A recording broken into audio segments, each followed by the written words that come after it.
I'm Mike Flanagan. I am the screenwriter, the director, the editor, and one of the producers for The Life of Chuck. So we're seeing Chiwetel Ejiofor, who plays Marty Anderson. He's walking right now to his ex-wife's house in the middle of the end of the world. At this point in the story, and this scene is taken pretty much directly from Stephen King's original novella, the world is almost over. No one understands why. And he's on foot with his phone no longer working, with cars backed up, making traffic impossible.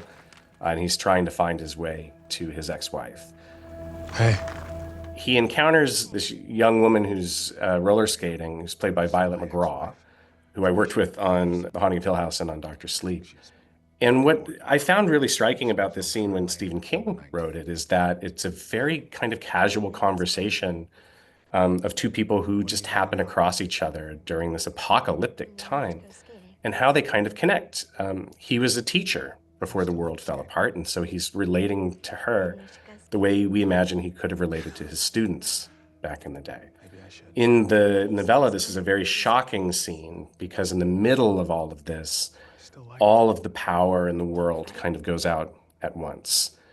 So we took over this intersection in this neighborhood in near Mobile, Alabama, where we had to kind of create this effect that you're about to see, which is where we took over the power grid and basically blacked out the entire world there.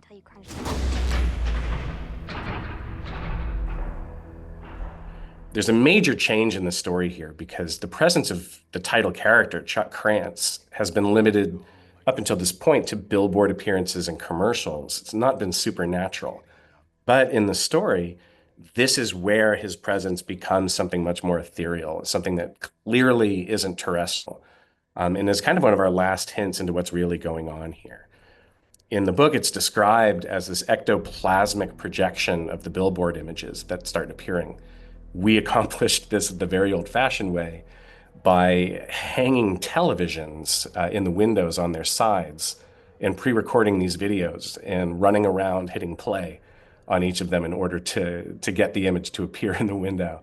But all of that was really visible on set. It's one of those things that in practice is actually kind of ridiculous, but looks very uncanny on screen. Go home. Go home to your mom and dad.